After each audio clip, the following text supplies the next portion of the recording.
So next we are going to focus on refraction. So refraction is based on the idea that light is passing through one medium into another. It will bend towards or away the normal, and this phenomena is called refraction of light. So last we understood about reflection, which say that light coming from one medium returning back to the same medium. But here what it's saying, if light is passing through that medium, then we will call it refraction.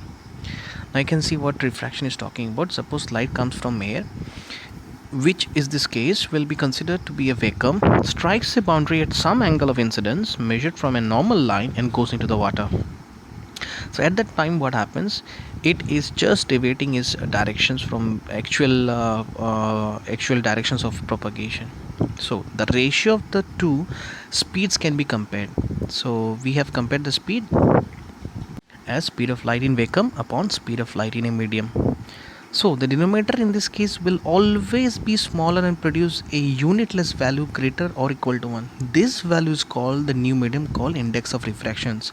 So someone might have asked me the question, sir, what is refractive index? From here the topic of index of refraction is coming up. So now let us take an example. Suppose you decide to go for spearfishing now, but unfortunately you are not having much luck catching any fish. What's the reason? The cause of this is this due to the fact that light bends when it reaches a new medium. The object is not directly in a straight line path, but rather its image appears that way.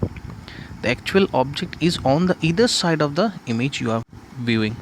Now second fact, as light goes from one medium to another, the path changes.